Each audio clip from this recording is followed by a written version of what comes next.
देखिए, chicken snack की बात हुई। सबसे पहले तो ऐसा कोई विवाद भारत और बांग्लादेश के बीच में चिकन स्नैक को लेकर नहीं है। पूरी अंतर्राष्ट्रीय सीमा सुलझा ली गई है। कुछ एनक्लेव्स थे जो कि मोदी सरकार और उधर शेख हसीना के बीच में वार्ताएं हुई और उसके बाद में वो सारे एनक्लेव्स वाला इशू जो है सेटल हो गया है। सिर्फ तीस्ता वाटर शेयरिंग के ऊपर इशू बना हुआ है। चिकन स्नैक को लेकर कोई इशू नहीं है।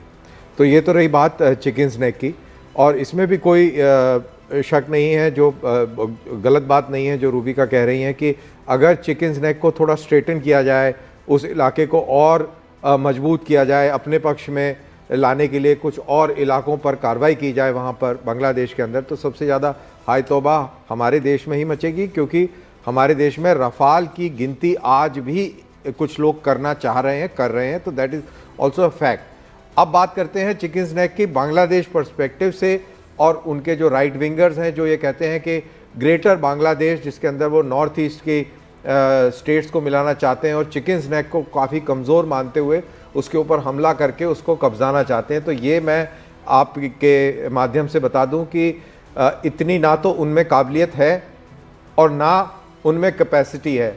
एक बात एक वक्त के लिए मान लेते हैं कि वो उन आए रातों रात और आतंकवादियों की तरह आके उन्होंने वो 20-25 किलोमीटर के इलाके के अंदर उन्होंने कुछ हरकत कर दी, रेल और रोड डिसरप्शन कर दिया, तो वो कर सकते हैं, कर लीजिए आप। उसके बाद क्या होगा, सवाल बाद का है।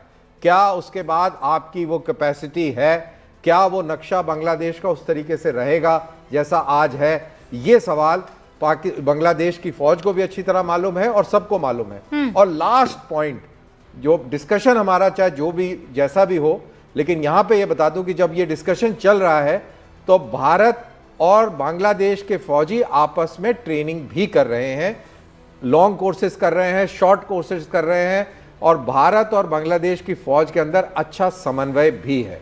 नहीं, अच्छा समन्वय है, और बांग्लादेश और भारत की दोस्ती सबको पता है, क्योंकि भाई इस चीज़ का ख्याल बांग्लादेश को है ना कि जब वो क्लचेस में था पाकिस्तान के, तो कौन आया था मदद के लिए। So basically it is not Bangladesh, it is the right wing Bangladesh government. But colonel Danveer, मुझे एक बात ये समझनी है कि जो मुल्क अपने सबसे बड़े चेहरे, सबसे बड़े कैरेक्टर मुजीबुर रहमान को भुला सकता है, वो इस तरीके के हिंदुस्तान ने जो किया है वो याद रखेगा क्या? तो आप ये देखिए ना कि आसिम मुनीर का एक बयान ट्विटर पे चल रहा है जिसमें वो कह रहे हैं कि आईएसआई की मदद से वहां पर प्रो पाकिस्तान गवर्नमेंट इस्टेब्लिश हुई है। तो इसका क्या मतलब है? तो क्या वो आपके बढ़ाई करेंगे, आपके गले में हार डालेंगे, क्या करेंगे?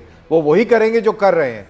वो कम्युनल फ्रिंजी पैदा करेंगे, टेंशन्स पैदा करेंगे, जिससे दोनों मुल्कों के अंदर इतने सालों से जो अच्छे संबंध हैं वो बर्बाद हो जाएं। और ऐसा पहली बार नहीं हुआ है रूबिका, 2001 में भी ऐसा हो चुका है। बॉर्डर्स के ऊपर झड़पें हो चुकी हैं और 16 भारतीय सैनिकों को अपनी शहादत देनी पड़ी है इसी बांग्लादेश बॉर्डर के ऊपर, जब खालिदा जिया की सरकार थी। तो ये एक एलिमेंट है बांग्लादेश के अंदर जिसको डील करना पड़ेगा। ये जिस तरीके की मांगे सतीश केसिंग साहब कि शेख हसीना हमें सौंप दी जाए, आप खबरदार, हम जिसे दुश्मन मानते हैं उसको संरक्षण तो ना दें, हमें भी यूनिट सौंप दिया जाए ना। तो फिर ऐसा ही किया जाएगा सर? अरे कुछ मतलब दलाई लामा को कोई मांगे तो हम क्या उन्हें सौंप देंगे? क्यों सौंप दे शेख हसीना को?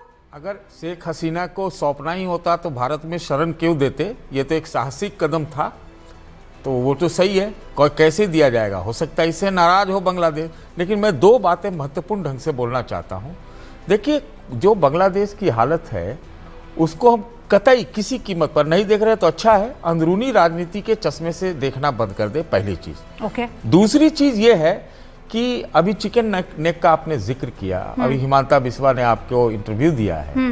भाई, एक तो पहले ये कहना कि पाकिस्तान के टुकड़े करके बांग्लादेश बनाया गया था, एक तो इसको माने 22 साल भारतीय जनता पार्टी बाहर या अंदर से सरकार में रही है। ये वक्त है बांग्लादेश में जो कुछ हो रहा है उसमें कार्रवाई करने का, सीधा एक्शन करने का। खाली मुंह के बम होने से कोई काम नहीं होगा, वहां पर स्थिति वाकई बहुत गंभीर है। What is the सीधा action that you are suggesting? सीधा क्या है? चिकन नेक नहीं, पूरे बांग्लादेश का ही चीर फाड़ करना है, जैसे हमने पाकिस्तान को 1971 में इंदिरा जी के नेतृत्व में कर दिया जाए। तो हम उम्मीद करते हैं कि मोदी जी के नेतृत्व में हो।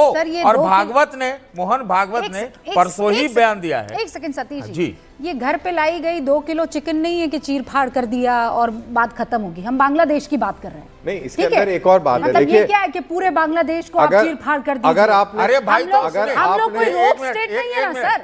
अगर आपने हम लोग इन्फॉर्म रोग स्टेट डिस्कशन नहीं है करना ना। हाँ। अगर इन्फॉर्म कौन डिस्कशन स्टेट करना है भाई, हार्ड स्टेट है हम, और उसको अरे भाई, हार्ड हम- ढंग से बताना पड़ेगा अरे कि वो भाई तब आप होगा ना, सबको वो सुरक्षित तब- रखो। अरे भाई वो तब कैसे होगा बताएंगे? ना। बोलने से वो होगा। तब होगा जब खाली आप हमारे ऊपर खंजर मुंह से भोंकेंगे। बम चलाने से होगा। अरे वो वहां से मुंह से बम चला रहे हैं और आप कह रहे हैं जाके चीर फाड़ कर दे। तो हम भी मजाक खाली करने मुंह लगा से है। बम चलाएं, यही कर लें, बस हो गया खत्म। अरे तो डिप्लोमेसी तो यही करना होती है ना नहीं, सर। डिप्लोमेसी You tell छोड़िए। them, do not cross अभी our- स्थितियां do वहां- not cross your limits। एक मिनट सुनिए ना। आप तो- आप सुनिए, पता नहीं सुनते क्या ही नहीं चाह है, रहे हैं बीचे सर। में बोलिएगा। मोहन भागवत जी ने क्या कहा है, बहुत महत्वपूर्ण बयान दिया है। उन्होंने कहा है कि सरकार कुछ कर भी रही होगी, हमें पता नहीं है, लेकिन कुछ करना पड़ेगा।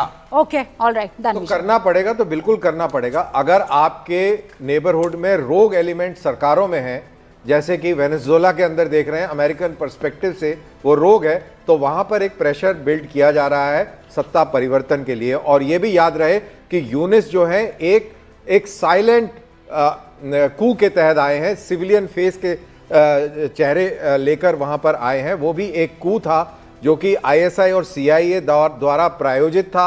और अभी भी ये जो कार्रवाई जो अभी भड़की है बांग्लादेश के अंदर, अगर इसको आप ऐसे समझें कि वो हादी को मारने के पीछे कारण भी यही था कि यूनिस का टेन्योर और एक्सटेंड किया जाए, क्योंकि जो अराजकता पैदा होगी उस अराजक माहौल में इलेक्शन नहीं कराया जा सकता। यूनुस मरवा रहा हो।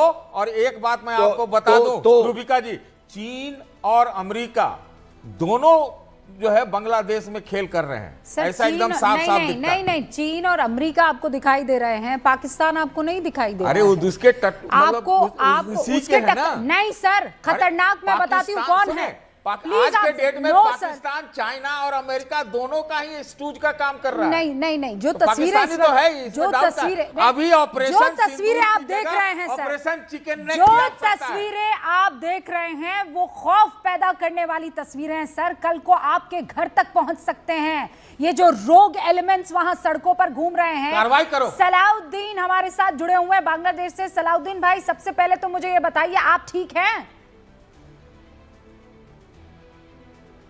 Fine, thank you very much. आप ठीक है ना? वहां हालात जी, कैसे जी, हैं, जी। पहले मुझे ये बताइए आप।